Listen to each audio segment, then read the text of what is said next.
Namo Bhagavate Vasudevaya. Om Namo Bhagavate Vasudevaya. Om Namo Bhagavate Vasudevaya. In Hillsborough, North Carolina, and we're reading from Śrīmad-Bhāgavatam, Canto 10, Chapter 61. We're going to read 26, 27, and 28. So, 26. Tasmin abhyudaye rajan Rukmini Ramakeshaval Purambo Jakatam Jagmu Sambaprajumna Kadaya. Tasmin, on the occasion of that, Abhyudaye, happy event, Rajan, O King, Rukmini, Ramakeshaval, Balaram and Krishna, Puram, to the city, Bhojakata, Jagmuhu, went, Samba, Prayumnaka Adaya, Samba, Prajumna, and others. And it's April 21st, not April 20th. BBT translation. On the joyous occasion of that marriage, O King, Queen Rukmini, Lord Balaram, Lord Krishna, and several of the Lord's sons, headed by Samba and Prajumna, went to the city of Bhojakata. So there's no BBT purport, but Srila Jiva Goswami comments, the result of his crooked behavior toward the Lord is now described. On the occasion of the great festival, they went to Bhojakata. Rukmini is mentioned first because she intended to go to her brother's house. Balaram and Samba are mentioned before Krishna and Prajumna because they stayed at relatives' houses. Rukmini made arrangements for Krishna, Prajumna, and others at individual houses separate from his own house. So that's interesting because Prajumna here is the father and Krishna is the grandfather. So he's arranging for his sister to stay at his house, but his sister's husband and his sister's son to stay someplace else. 27 to 28, BBT translation. After the wedding, a group of arrogant kings, headed by the king of Kalinga, told Rukmini, you should defeat Balaram at dice. He's not expert at dice, O king, but still he's quite addicted to it. Thus advised, Rukmini challenged Balaram and began a gambling match with him. So there's no BBT purport here. We'll go to Srila Jiva Goswami's commentary. He says, the Harivamsa describes this. Kings who were relatives and friends of Rukmini, called by Rukmini, came there. Defeat him because he is not an expert, they encouraged Rukmini. O king, as a king you know very well the game of dice. This is all translations of the Harivamsa. Joyfully they entered the auspicious assembly hall with gold pillars sprinkled with sandalwood water, decorated with flowers.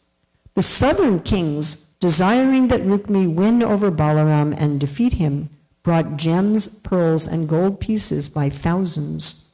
The game started, destroying their anxiety. The game was filled with commotion, frightening and destructive to the wicked. I'm going to read a little bit of Srila Sanatana Goswami's commentary. The kings were mostly from the south and were friends of Rukmini. He also quotes from the Harivamsa. Kings who were relatives and friends of Rukmini, called by Rukmini, came there. The proud kings instigated Rukmini against Balaram, who was very strong. Defeat him decisively and take away everything. As a king, you have great knowledge of dice. He has no knowledge. They gambled in the assembly. And from Srila Vishnu Chakravarti Thakur, deciding that it would be difficult to defeat Krishna, even in gambling, they told Rukmini to invite Balaram to a game of dice. So what demon in Krishna Leela does this remind us of? who didn't think you could defeat Krishna. Pralambasura. Yeah, he thought, I can't defeat Krishna, but I can defeat Balaram. So he carried Balaram away from Krishna. So I want to read from this section of Krishna book that corresponds to this. So this is Srila Prabhupada's Krishna book. In this way, when the negotiation of the marriage of Aniruddha with Rochana was complete, a big marriage party accompanied Aniruddha and started from Dwarka. They traveled until they reached Bhojakata, which Rukmi had colonized after his sister had been kidnapped by Krishna. So why did Rukmi colonize Bhojakata? Yes, because he had taken a vow, if I can't defeat Krishna, I won't go back home. So he wasn't defeated, so he had to have a city someplace else. This marriage party was led by the grandfather, namely Lord Krishna, accompanied by Lord Balaram, and it included Krishna's first wife, Rukmini, his son Pradyumna, Jambavati's son Samba, and many other relatives and family members. They reached the town of Bhojakata, and the marriage ceremony was peacefully performed. The king of Kalinga was a friend of Rukmi's and gave him the ill advice to play chess with Balaram and thus defeat him in a bet. Among Kshatriya kings, gambling on chess was not uncommon. If someone challenged a Kshatriya to play on the chessboard, the Kshatriya could not refuse the challenge. So here, Prabhupada brings this up frequently about the different dharma for each of the varnas. So I'm not going to discuss this in depth today, but why does Krishna divide all the hundreds of thousands of ways of earning a living into 4 categories? Why does he do that? Why doesn't he just say, whatever you do to maintain yourself, do that as a service? Because there's a different dharma for each of these varnas. So depending on a person's temperament, they should do a certain kind of work that has a different system of ethics. Like a Brahmana can walk away from a challenge. We know that the Brahmanas would often challenge each other to philosophical debate, but you could refuse. You could say, I'm not going to debate with you, not interested. Right? Even the Vaishyas, they don't have to engage in a mercantile competition. The Shudras, they don't have to do that. You know, like we have competitions among like who can grow the biggest pumpkins and who can decorate the nicest cakes, and we have athletic competitions, but you're not obligated. If someone says, you know, play a game of tennis with me, you can say no. But the Kshatriyas have to respond to a challenge, and the reason for this is that they are the protectors of society. So if there's some criminal element, they can't just walk away. So I think it was a couple years ago, I give this as an example in my classes on career dharma as to why a person shouldn't do work that doesn't correspond to their temperament. So we had a school shooting in America a few years ago, and the police officers and security people that were guarding the school, they didn't go into the school to save the children and teachers because they were afraid for their own lives. So that's fine if you're a Brahmana, Vaishya, or a Shudra, but it's not fine if you're a Kshatriya. If you're a Kshatriya, you have to be willing to sacrifice literally your right arm or your eyes or your life to protect others. So this idea that if there's some challenge, you can't refuse. You can't say, no, I don't think I'm going to do this. And this concept applied even to challenging sports, not just to challenge of arms. Going on in Prabhupada's reading, this is Krishna book. Sri Balaramji was not a very expert chess player, which is of course quite interesting. How can God not be expert in anything? So of course that's Leela. And this was known to the king of Kalinga. So Rukmi was advised to retaliate against the family members of Krishna by challenging Balaram to play chess. So it's quite an interesting concept of what's going on here. Think about the whole context here. Although not an expert chess player, Sri Balaramji was very enthusiastic in sporting activities. So he liked to play chess even though he wasn't very good at it. He accepted Rukmi's challenge and sat down to play. So we have this, read again, just the translations. On the joyous occasion of that marriage, O king, Queen Rukmini, Lord Balaram, Lord Krishna, and several of the Lord's sons, headed by Samba and Pradyumna, went to the city of Bojakata. After the wedding, a group of arrogant kings, headed by the king of Kalinga, told Rukmi, you should defeat Balaram at dice. He's not expert at dice, O king, but still he's quite addicted to it. Thus advised, Rukmi challenged Balaram and began a gambling match with him. So the purpose of this challenge is retaliation. It's vengeance. But think about the context. So Rukmi has some affection for his sister, which Ratna Radhika's talked about so nicely on Friday, what kind of affection this was. It was actually very selfish affection. But still he had affection for his sister.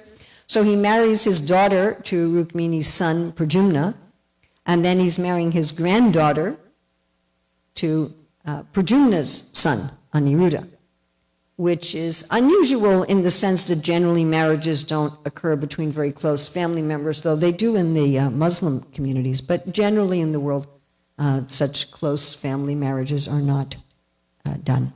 And also, it's unusual because if he was so angry at Krishna for kidnapping his sister, why would he then arrange the marriage of his daughter and granddaughter to Krishna's son and grandson, which then ties him? It's a triple tie. So, he's tied by his sister, but then he's also tied by his daughter and granddaughter, and often the ties of your children are greater than the ties of your siblings. That's often the case, because then you're going to share grandchildren and great-grandchildren with them. So you accept your daughter-in-law as a daughter, you accept your granddaughter-in-law as a granddaughter. It's a very close relationship. So he's simultaneously doing this and wanting to embarrass his wife's husband's family. This is very peculiar. I mean, this does sometimes happen even in our modern Western weddings, that there's actually some antagonism between the families that are marrying, and so sometimes a person will get up and give a speech at the wedding where they're criticizing the family that their family member is marrying into. You understand? This does sometimes happen. They'll get up and, we call it roasting. They'll roast the brothers-in-law or the cousins or the parents-in-law of the person into whom their family member is marrying. But, what an odd thing to do. I would like your grandson to marry my granddaughter, but I'm going to try to publicly humiliate your family at the wedding. And not just publicly humiliate Balaram, but it's explained in the next verse how the different kings brought all this wealth to be wagered. So not only to embarrass Balaram, but also to impoverish him. And again, how odd is this? You're trying to impoverish the family into which your own granddaughter is marrying. So this is very strange. So for any of you listening, if you have married children or married grandchildren, would you do that? Would you go to the wedding and try to take all the money from the family into which your child is marrying? So a very, very strange situation, but such a situation actually is not so unusual materially, that people who are friends with us with one hand stab us in the back with the other hand. It's not such an unusual situation, and we can say that Maya in general is like this. Here's some enjoyment, stab, stab, stab. So that's the general way of this world. And how could we live differently? How could we have a different way of living with this? What would our life be like if we didn't have this tendency, we didn't see the world like that? And how can we come to that higher position? So we know there are many people who pretend to be friends, or they're friends in one way and they're critical of us in another way, right? This is very common. to our face, people will say, oh, you're so wonderful, you're great, you're wonderful. And behind our back, they'll say, oh, that Urmila, she's actually like this and she's like that. And she's... It's not at all uncommon. And we also, I mean, if we're going to be honest, we also may do this. We also may be friendly to people to their face and criticize them behind their back. We may even try to hurt people who we pretend to be friends with. And in general, we're acting like this with Krishna. You know, I mean, I think we can say that most people in the world who claim to be religious are not really serving God. They're saying, I believe in God. They're saying there's a God. The vast majority of people believe in God, but they're not living a godly life. And even people who try to live a godly life don't always do so. Am I correct? Do all of us sometimes act in ways contrary to our belief system? So this is, you know, on the one hand, yes, Krishna, I want to serve you. Yes, Krishna, I want to serve you. No, I don't want to serve you like this. You know, so this is also going on. So we feel pain from others' hypocrisy. We feel pain from our own hypocrisy. And we want to be able to trust people, right? I mean, it's kind of hard to go through life without trusting people. At the same time, we don't want to be naive. You know, you're going to this wedding of your former enemy, and you want to be trusting. You want to think, well, you know, they're giving me a place to stay. They're marrying into our family. You don't want to go there thinking, oh, what are they going to pull? And at the same time, right, we don't want to be cheated. So what are we going to do? How are we going to deal with this situation? If we can think of what would be the ideal way of being, because materialistically, either we're too trusting and we get cheated, or we become bitter and cynical and then we're not happy, right? And we have this relationship with others where we're constantly in a state of fear. Who's going to turn on me? Who's not going to be there for me? And all it takes is a little something, because we're living in this fear, all it takes is a little remark from somebody to set us off and think, I knew that person wasn't really going to be there for me. So what's the ideal state? I was thinking about the cowherd boys going into the mouth of Aghasura.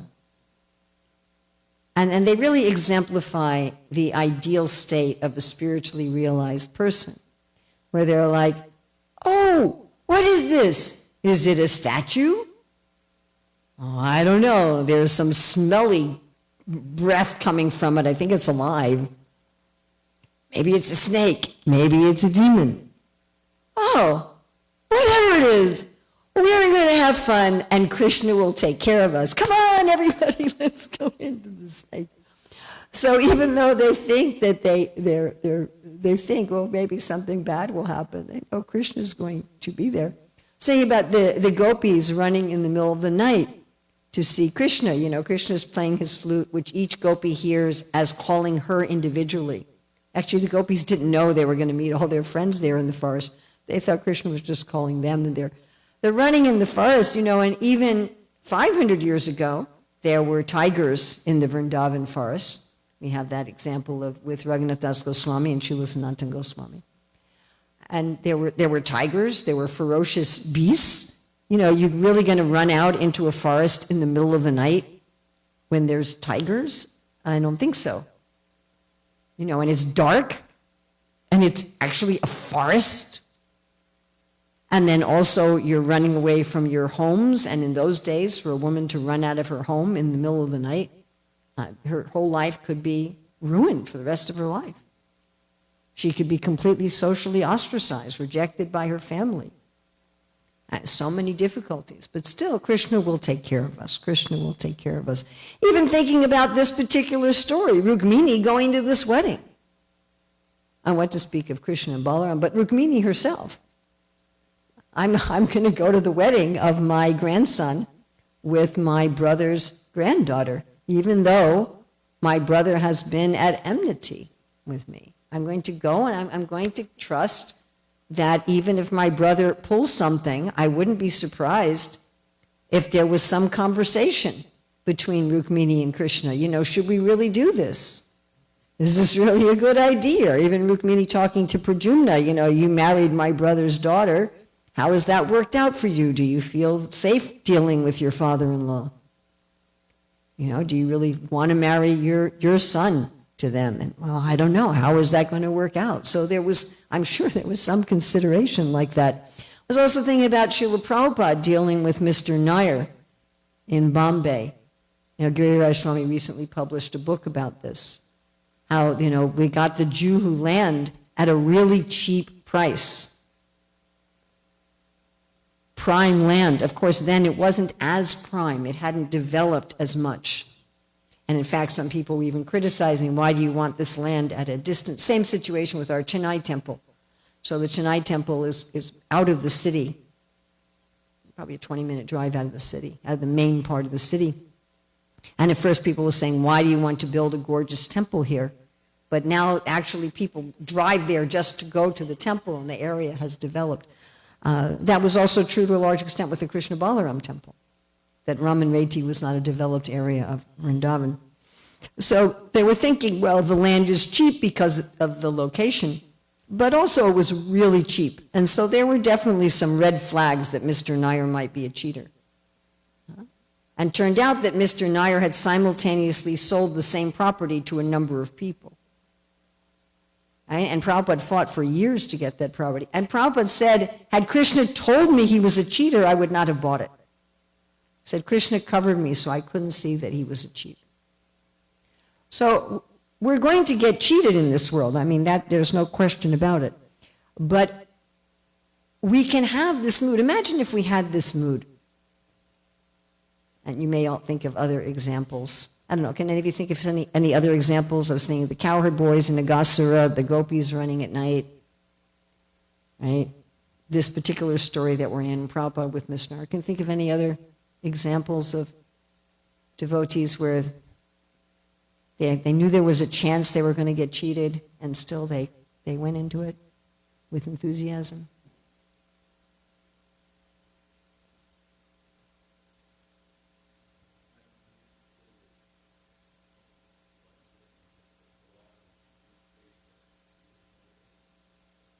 Prahlad having that faith.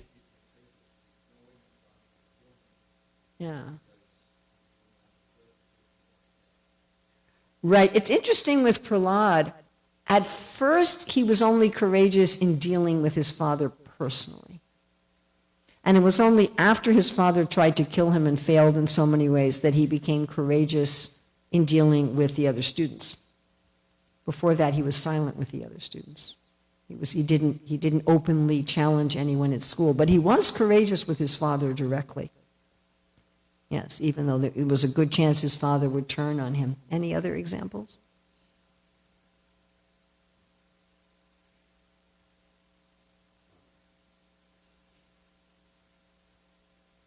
Thinking about Kunti after Pandu died, when she brought her sons back to Hastinapur. She had some faith that Vidura and Bhishma would look after her, but still, she described to Krishna she felt what she was a deer surrounded by some kind of predator, can't remember, lions or jackals or something. That all these people who were seeking to do her harm, and still she stayed there.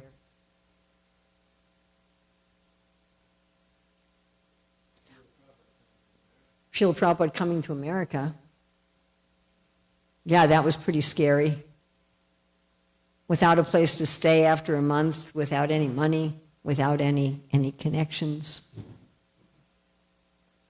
And not really understanding American culture, how people might deal with him. So wouldn't it be nice to have that kind of fearlessness? What do you think? So just imagine, if we had that kind of fearlessness. Not stupidity, not naivete, not like we're just unintelligent, but with intelligence, with discrimination, still having that kind of fearlessness. How nice would our life be? That we could go into situations that we knew were possibly dangerous, but we had some service there, and we had this faith that Krishna will protect us. So how are we going to get to that point? Well, the first thing is to let go of thinking that we're a victim. We're in a world of deception because we're deceptive. It's like the reason a person is in jail with other criminals is because they are also a criminal, generally speaking. It's one of the punishments of committing crime that you have to hang out with other people who committed crimes. You understand? It's one of the realities. It's not just that you're in a cage and you can't come and go as you please and can't do as you please, but you also have to associate with people who are of a similar mentality. So we're in this world of the cheaters and the cheated because we're cheaters. We're trying to enjoy the kingdom of God without God. So that's why we're here, and therefore it's our responsibility. It's not anybody else's responsibility. It's not that we're just innocent beings that people are backstabbing us. So work on becoming a person of integrity. Work on walking our talk. Work on being in private what we are in public. Work on being a person who, like Prabhupada said, first deserve, then desire. Work on being a person who deserves to be in the spiritual world with pure devotees. Of course, even in the spiritual world, there's deceptive leela, where Krishna will say, hey, I'll meet you here at 6 o'clock, and he goes someplace else. Or, the gopis say to each other, oh, your mother-in-law is coming. You have to, there's that kind of leela that's fun. It's not malicious. And then expect that we're going to be deceived and cheated no matter what we do, no matter how careful we are. We generally try to figure out, how can I enjoy this world without negative consequences? That's our general mentality of a conditioned soul. How can I eat as much as I want without getting fat or diabetes or something? Or how can I have illicit sex without disease and children and responsibility? How can I drink without getting a hangover? How can I do something wrong without having the consequences for it? And we try to understand the laws of nature. How does the world work? Right, if I can just figure out how the world works. My very good friend Rukmini, who works with me on Career Dharma, she was saying that the world isn't just a series of laws. It's run by a person. And demons try to figure out what the laws and the rules are so they can exploit them. I'll just figure out how everything works. And we watch other people and we say, oh, that person, they had this bad thing happen to them because they made this and this and this and this and this mistake. So I'm going to make sure I don't make those mistakes. I'm going to make sure I don't make those mistakes. I make sure I get this right. But it doesn't matter. You can get everything right. You can check all the boxes. You can take all the courses. You can observe everybody. And still we're going to be deceived by others and cheated by others. It's just going to happen. Unless you die in the next 5 minutes, it's going to happen. I give you an ironclad guarantee. Now, that doesn't mean we shouldn't be careful. It doesn't mean we're thinking, well, I'm going to close my eyes when I cross the street, and anyone who asks me for money, I'm just going to give it to them. And when I get an email from this Nigerian prince, who just wants $5,000 to give, then I'm just going to give that. It's not that we should be like that. But we should be careful as a service to Krishna, not because we think our carefulness is going to save us from dealing with others in the material world and dealing with the material laws. I should be careful with the money I have because it's Krishna's money. I should be careful with this body because it's Krishna's body. I should be careful with my relationships because Krishna wants me to honor my relationships. Not that if I check all the boxes, I'm going to be able to enjoy and control the world. It is quite a different mentality. It might show up very similarly in the external manifestation, but it shows up very differently in the psychological manifestation. If I'm trying to be careful as a controller, I'm always going to be in anxiety. And if I'm trying to be careful as a servant, I'm always going to feel a sense of freedom. And then there's this famous verse, I don't know exactly where it's from, but Prabhupada quotes it all the time, Madhe Krishna Rake Krishna Madhe Ke. So we had a children's song like this. Madhe Krishna Rake Krishna Madhe Ke. If Krishna wants to kill you, no one can save you. If Krishna wants to save you, no one can kill you. And that's actually the fact. You were talking about Prahlad. There's this Haridas Thakur. They beat him in 23 marketplaces. In other words, they took him through 23 different towns and were publicly beating him. And Lord Chaitanya took all of the marks on his own body. But then we have others like Jatayu, where Ram and Lakshman allowed Ravana to kill Jatayu. Abhimanyu, who was killed in the battle of Kurukshetra. And, it's explained, Arjuna says to Krishna, even though our son was killed practically in your presence, my wife Subhadra, she's not changed the color of her love for you.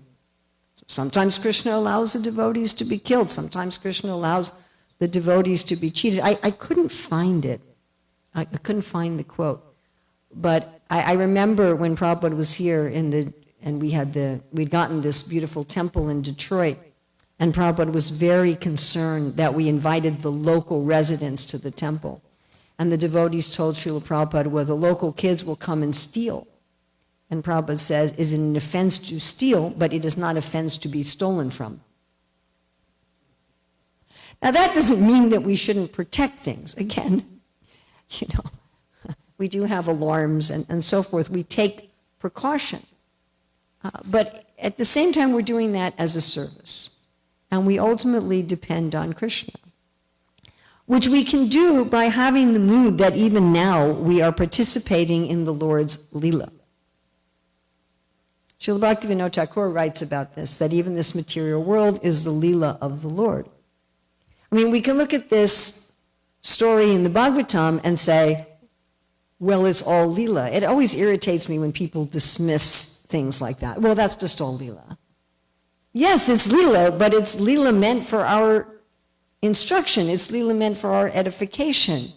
It's not just that it's a different category of existence. This whole material world is the Lord's Leela. The universe is the Lord's body. And you can say we're in Chaitanya Mahaprabhu's Leela. And we can see like that. As in Leela, there's adventure. In venture, you don't know how it's going to turn out. That's what an adventure is. I mean, there's actually no fun in anything if you know exactly how it's going to turn out. What do they call that? Spoilers. Someone's going to, read a book or watch a movie or something, and someone else has already read it. Oh, don't tell me how it ends. Don't tell me what that's the thrill of it, the discovery. That's even the thrill of it for the Lord, who puts himself under Yoga Maya, so he won't know how it turns out either. And what to speak of for us? Will I be safe? Well, yes, nahanyate hanyamane sharire, you're a soul, you can't be injured or killed. Will I be safe materially? No. Whoever takes birth is going to die. So we're going to be cheated, we're going to be deceived. On the material level, we're going to die, we're probably going to get sick, we're probably going to get injured. Just like I burned my hand here in the kitchen the other day. It's like, a few people ask me, what is that? It's like the natural result of cooking. If someone says, I'm going to cook, but I'm never going to get burned or cut, you say, that's not going to work. So guaranteed those things are going to happen materially, and guaranteed they won't affect us spiritually. We have nothing to do with any of that. And how Krishna arranges things externally, take that as an adventure. Right? There's many people who are going to be nice with one hand and backstab with the other. But we have this view of the residents of the spiritual world who live with intelligence and discrimination and yet fearlessness. And we can actually cultivate that. Be the change, right? Be the person who is not deceptive. go on Krishna's ride and trust that everything can be fun in his protection without being naive. So, questions, comments, additions, subtractions? Yes, Christopher.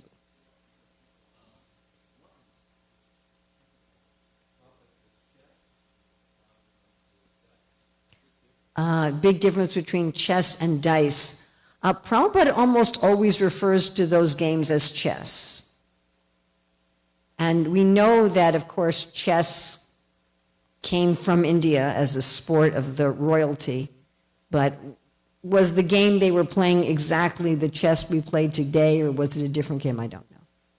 It was some sort of strategic game on which they gambled. That's true. Dice is very quick and chess is very slow. I don't know. I don't know. Oh, the only thing we could say for certain is it was some kind of game that it couldn't have been just dice, because if it was just dice, dice is 100% chance. And there'd be no discussion of Balaram's expertise or lack of it if it was 100% a game of chance. It must have been a game that involved some sort of strategy. Yeah, and how to roll the dice. Dice is really a game of chance, unless you're Shakuni, who has weighted dice. But again, we don't know exactly what game Shakuni was playing either. We just know that he was cheating at it. So it was some sort of game that involved strategy and expertise.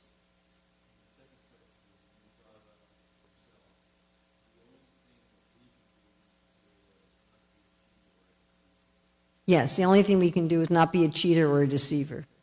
And strive for that. Do our best that we ourselves are not cheaters and deceivers. Do our level best with that. And then take care as a service, not out of fear. Not out of fear and not out of trying to be a controller. But it's my service to protect the temple. It's my service to protect Krishna's money. It's my service to protect this body. That's my service. And whatever Krishna wants to happen is going to happen. Not that I can control the world or control my life. Good luck.